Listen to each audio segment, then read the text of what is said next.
Dear students, we shall discuss today singularity. In the topic of singularity, we shall study zero of an analytic function, after that order of zero, and after that singularity and type of singularity. First of all, we come on zero of an analytic function. Definition: a zero of an analytic function fz is a value of z such that fz equals 0. तो किसी भी analytic function fz का वह particular point जिस पर function की value 0 हो जाए उसे zero of an analytic function कहते हैं. Next definition is order of zero. An analytic function fz is said to have a zero of order m if fz can be expressed as fz equals z minus a to the power m into phi z, where the function phi z is analytic and phi a not equal to 0. Obviously इस function fz में अगर हम z की जगह a रखें तो इसकी value right hand side का जो फर्स्ट टर्म लिखा हो z minus a to the power m इसके कारण 0 हो जाएगा, बट फाई ए 0 नहीं होगा. तो इसी कारण कहा गया कि fz has a 0 at z equals a of order m. An analytic function fz is said to have a simple zero at z equals a if z equals a is a zero of order 1. अगर यहाँ m की जगह 1 हो जाए then we say that fz has a zero of order 1 at z equals a, or in other words we can say fz has a simple zero at z equals a. Next definition is singularity or singular point.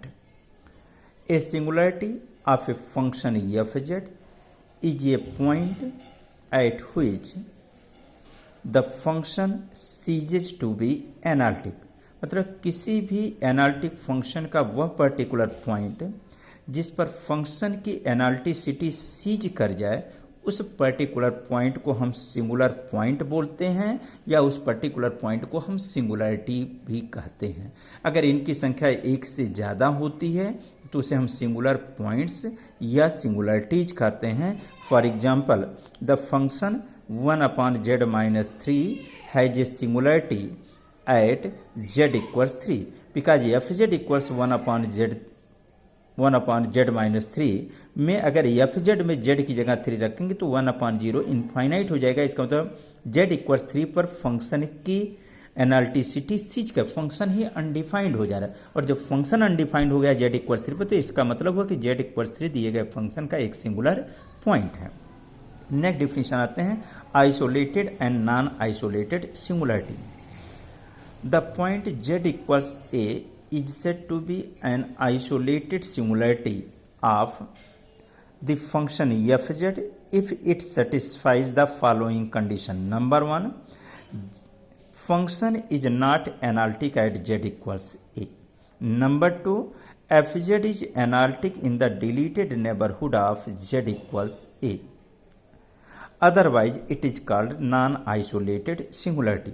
मतलब ये कहा गया आपसे isolated singularity का मतलब हुआ कि किसी भी एनालिटिक फंक्शन का वह पर्टिकुलर पॉइंट जिस पर फंक्शन की एनालिटी सीज हो रही है उसे तो हम सिंगुलर पॉइंट कहते हैं, लेकिन उसके डिलीटेड नेबरहुड में फंक्शन की एनालिटिसिटी है then we say that such type of singularity is known as isolated singularity, otherwise non isolated singularity.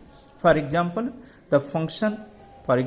the function fz equals z plus 1/z into z minus 2 is analytic everywhere except at z equals 0 and z equals 2. Thus, z equals 0 and z equals 2 are the only singularities of the function fz equals z plus 1/z into z minus 2. See here, fz is equal to z plus 1/z into z minus 2. Obviously इस function fz में z equal 0 रखेंगे तो भी इसकी analyticity seize कर जाएगी, z equal 2 रखेंगे fz में z की जगह पर तो भी इसकी एनालिटिसिटी सीज कर जाएगी. इसका मतलब z इक्वल 0 और z इक्वल 2 दो सिंगुलर पॉइंट हुए, लेकिन z इक्वल 0 और z इक्वल 2 को अगर ड्रॉप कर दिया जाए तो कहा रिमेनिंग पॉइंट पर फंक्शन एनालिटिक होगा। Therefore according to definition z equals 0 z equals 2, यह जो सिंगुलरिटी है अकॉर्डिंग टू डिफिनीशन अब वह एक आइसोलेटेड सिंगुलरिटी हो गई। नेक्स्ट सिंस नेक्स्ट टॉपिक पे आते हैं, एक दूसरा एग्जाम्पल भी लेते हैं। F Z equals 1/10 pi by Z. अब इसलिए 1/10 पाई बाई जेड को हम काट पाई बाई जेड भी लिख सकते हैं। 1/10 theta is equal to cot theta. We can see that the given function F Z equals 1/10 pi by Z is not analytic at the points where 10 pi by Z is equal to 0। अगर denominator 0 होगा तो 1/0 is equal to infinite हो जाएगा, function undefined हो जाएगा।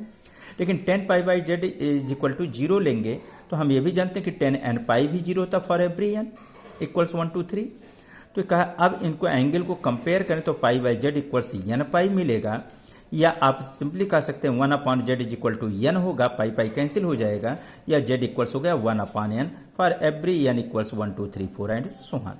इसका मतलब अगर n इक्वल्स 1 2 3 4 रखेंगे तो z इक्वल्स हमको मिलेगा 1 1/2 1/3 1/4 and so on and z equals 0 are the singularities of the function at functions all of which are isolated except at z equals 0, because in the neighborhood of z equals 0 there are infinite number of other singularities z equals 1 by n, where n is large, therefore z equals 0 is the non-isolated singularity of the given function।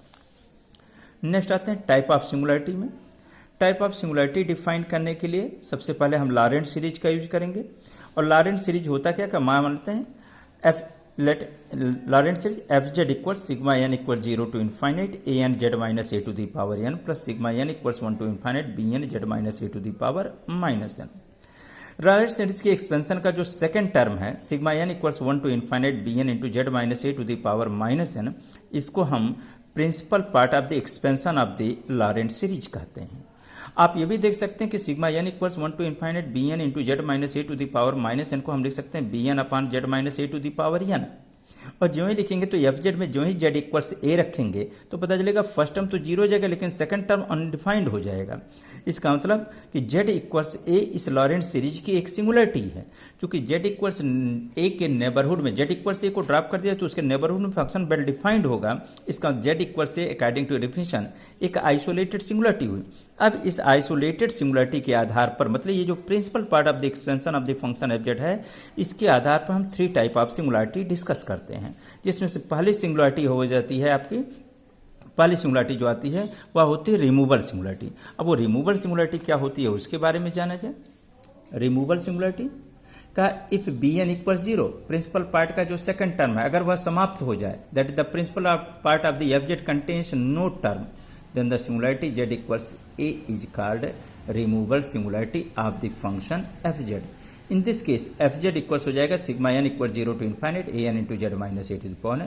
मतलब Laurent series के expansion का first term बचेगा और second term क्या हो गया, समाप्त हो गया। तो such type of singularity is known as removal singularity. इसको हम दूसरे तरीके से भी ले सकते हैं कि the singular point z equals a is said to be a removable singularity of the function fz if limit z tends to a fz is equal to a, मतलब ये फाइनाइट वैल्यू, मतलब fz पर limiting operation लगाने पर अगर finite value आ रहा है तो हम कहते हैं singularity is known as removal singularity. For example fz equals z upon z लेते हैं। अब इसलिए अब fz में अगर z की जगह 0 रखते हैं तो ये अनडिफाइंड हो जाएगा। अनडिफाइंड हो जाएगा z इक्वल 0 इस फंक्शन की एक सिंगुलरिटी हुई। z इक्वल 0 को ड्रॉप करें तो रिमेनिंग पॉइंट पे डिफाइन होगा, तो इसका मतलब एक आइसोलेटेड सिंगुलरिटी हुई। अब यहाँ limit z tends to 0 fz करें तो यह 0 अपॉन 0 आएगा, एल हॉस्पिटल रूल लगाएंगे तो cos z अपॉन z आएगा। और फिर z इक्वल 0 रखेंगे तो पता चलेगा 1 आएगा। इसका मतलब एक फाइनाइट वैल्यू आ गई, और फाइनाइट वैल्यू आ गई इसका मतलब यह क्या हो गया, according to definition removal singularity हो गई। अब दूसरी बात करते हैं हम लोग एसेंशियल सिंगुलरिटी। एसेंशियल सिंगुलरिटी में कहा जा रहा है कि if the principal part of the expansion of the Laurent series contains infinite number of terms then that singularity is known as essential singularity। See here, if there are infinite number of terms in principal part, that is b1 into z minus a to the power minus 1 plus b2 into z minus a to the power minus 2 plus b3 into z minus a to the power minus 3 and but dot so on, infinite number of terms। Does not terminate, मतलब right hand side second term does not terminate, then z equals a is called an isolated essential singularity of the function fz।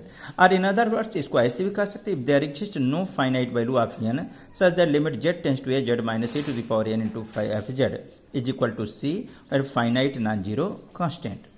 For example consider a function fz equal sine 1 upon z minus a। अब इसलिए z equals a इस function की एक singularity होगी, z equals a रखेंगे तो जाएगा 1 upon zero infinite और sine infinite does not exist. आप जानते हैं इसकी वैल्यू 1 भी हो सकती है, -1 भी हो सकती है, 1 और -1 के बीच की कोई भी वैल्यू से हो सकती है, लेकिन क्या हो सकती है इसको हम एक्सप्लेन नहीं कर सकते। इसका तो z इक्वल से a इस फंक्शन की एक सिंगुलरिटी हुई, z इक्वल से a को ड्रॉप करें तो फंक्शन वेल डिफाइंड होगा, तो आइसोलेटेड सिंगुलरिटी हुई। लेकिन जब इसको एक्सपेंड कर रहे हैं तो देख रहे हैं कि यहाँ z minus a to the power, अगर इसको न्यूमरेटर में ले जाए z minus a to the power -1, z minus a to the power -3, z minus a to the power -5, z minus a to the power -7, इस तरीके से term आते रहें। इसका मतलब infinite number of negative terms आएंगे, और अगर infinite number of negative terms आ रहा है देन अकॉर्डिंग टू डिफिनेशन यह क्या कहलाएगा, एसेंशियल सिंगुलरिटी कहलाएगा। अब नेक्स्ट आते हैं हम लोग पोल पर। पोल क्या होता है, if there are finite number of terms in the principal part say m, then the singularity z equals a is called a pole of order m of fz। a pole of order 1 is called simple pole। मतलब अगर function fz को हम phi z upon z minus a to the power m के form में लिख सकें तो भी हम कहते हैं जो जहाँ पर phi z एनालिटिक है लेकिन z इक्वल्स a पर फंक्शन की वैल्यू 0 नहीं है तो भी हम कहते हैं the function obviously the function fz has a pole has a singularity at z equals a but order m and such type of singularity is known as pole.